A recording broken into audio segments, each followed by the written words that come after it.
beginning, Gordon R. Sullivan knew he wanted to serve his country. The traits of great leadership, discipline, confidence, critical thinking were formed at Norwich University. Upon graduation from Norwich with a BA in history, he was commissioned a second lieutenant of armor. In his initial assignment at Fort Hood, Texas, in the famed 2nd Armored Division, and in his first overseas assignment in Korea, he quickly formed good relationships with the non-commissioned officers in his unit and learned valuable lessons from them that served him throughout his career. He found acceptance in the regulars and discovered a simple truth. He was a soldier, and the Army would be his home. Early tours of duty in Vietnam and Europe taught him firsthand that where you fight affects how you fight. During his formative years in the post-Vietnam era, Gordon Sullivan experienced an Army undergoing unprecedented changes. He was once again assigned to Germany, where he commanded the 4th Battalion, 73rd Armor, and later the 1st Brigade, 3rd Armor Division. While serving as Chief of Staff, 3rd Armor Division, he was selected for promotion to Brigadier General. Assignments at the Armor School and the Command and General Staff College were followed by command of the 1st Infantry Division, and later as the Deputy Chief of Staff for Operations and Plans, and subsequently as the Vice Chief of Staff. In 1991, he was nominated by President George H.W. Bush to be the 32nd Chief of Staff of the Army. His vision and leadership helped transform the service in the post-Cold War environment. His extraordinary wisdom, energy, and creativity prepared the Army for the future challenges of a changing political and technological world. So I'm very sorry that I'm not there with you tonight. My time with Gordon Sullivan goes back about 20 years. And the fact that you've come together to recognize the 50 years of service he has given our Army and our country, I think is an outstanding tribute to his time as a soldier and to Gordon Sullivan, the man. Sully was the first chief of the post-Cold War era. And he took on the task of drawing our Army down from 780,000 to 480,000, and to doing that in a way that respected the dignity of the men and women who had won that war and had won Desert Shield and Desert Storm. It was a tough, tough job. And I think the way it is best remembered, and can be best remembered, was captured by Sully in a note that he wrote to Carl Vono at the end of his tenure. And in that note he said, "We took the best Army in the world and made it the best Army in the world." And so, Sully, when I think of you, I think of selfless service, and I think of a passion for our Army, for our way of life, for our soldiers, for our families, and our civilians. And it's a passion that I think is unmatched in anyone else I know around our Army. And your ability to communicate that passion and to transmit it to others has served you and our Army well. So again, congratulations on 50 wonderful years, and our great appreciation to both you and Gay for everything that you've done and continue to do for our Army. Good luck to you all. Thanks very much. General Sullivan, on behalf of the 1.1 million soldiers, Army civilians, and their families serving around the world today, I want to say congratulations for your selection to receive the Command and General Staff College's Distinguished Leadership Award. For the last 50 years, you served our Army and our nation faithfully and unselfishly. Your support of our Army is instrumental to our success in sustaining our all-volunteer force. Thank you for supporting all of our warriors, especially this year as we celebrate the Year of the Non-Commissioned Officer. I want to personally thank you for your unwavering support of the Soldier and Non-Commissioned Officer of the Year competition and the awards luncheon at the annual conference. Again, congratulations, Army Strong, hooah.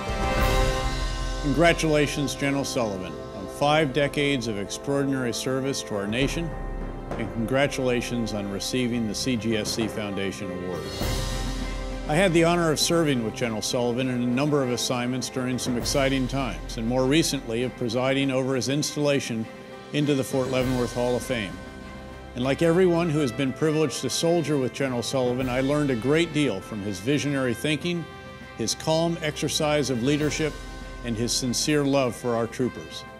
General Sullivan has always been regarded as a true strategic leader, a big idea kind of guy, one of those who always seems to be able to see contours others miss and to devise, explain, and then implement innovative concepts.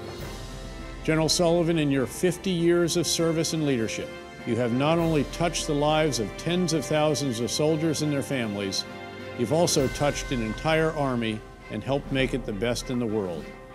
Thanks for all that you've done for our nation, and thank you for the example you've provided to all of us. Hope may not be a method, as you reminded us at one point, but you've consistently been a source of hope and energy in the course of your various careers. Congratulations again, and Godspeed. Following retirement from active duty, General Sullivan chose to keep the Army at the center of his concern by becoming the President and Chief Executive Officer of the Association of the United States Army, where he has been an outspoken advocate for the Army and the men and women responsible for its success. He is chairman of the Board of Trustees at Norwich University. General Sullivan is also a celebrated author and historian, and he received the West Point Sylvanus Thayer Award for a lifetime of outstanding contributions to the United States Army and the nation it defends. Hey, sir. When we heard that the Command General Staff College Foundation had selected you as the second recipient of the Distinguished Leadership Award, we were thrilled. I can think of no one more deserving of this distinguished award than you. Your 50 years of dedicated service to our Army and our nation is remarkable. For our soldiers and their families, you have been a remarkable champion during the most challenging of times. And for our Army, you have been a voice of reason amidst a time of transformation and transition. And for our nation, you continue to be a model of selfless service, giving back so much to others in times of hardship and difficulties. Our only regret is that we cannot be there with you in person to celebrate this special event. However, we know that you are in great hands and in great company, so enjoy your evening. On behalf of all the soldiers, the sailors, the airmen, Marines, civil servants, and the family members of the Combined Arms Center in Fort Leavenworth, we want to say thanks for all that you have done and continue to do for each of us every single day. I'm pleased to join in congratulating General Sullivan this evening on 50 years of service to the Army and to the nation. I've known Sully a little bit over 20 years. It's been my privilege to have served with him on the General Dynamics Board and later as he headed AUSA. He is a great patriot, soldier, and has served his nation with distinction. All the best to you, Sully. Hey, Sully, I wanted to offer my congratulations as you receive the CGSC's Distinguished Leadership Award. I know of no one more qualified to receive such an award. Your 50 years of service to the Army and to the nation are well known to all of us. It's been my pleasure to serve with you for a good part of that 50 years, Gordon. And I've never known anyone so dedicated to the men and women of the armed forces. I've never known a more inspirational leader. It was my special pleasure to work with you during the demanding days when we had the invasion of Panama, when we had Desert Shield and Desert Storm, and when after Desert Storm we had to reorganize the armed forces of the United States once the Cold War ended and the Soviet Union ended. During that entire period, I can count on you, whether you were the desk ops or the vice chief or the chief, to be somebody who could see the future and work toward making the future a reality. I especially thank you for what you've done since you left the Army with your leadership of AUSA. Gordon, you're one of my best friends in life, one of my best friends in the Army. I am so proud of you this evening, and I wish you and Gay all the best, and I hope you enjoy this moment with your friends and colleagues. A soldier and citizen of great distinction and remarkable achievement, the Command and General Staff College Foundation salutes General Gordon R. Sullivan, with the 2009 Distinguished Leadership Award for his 50 years of service to soldiers, the Army, and the nation.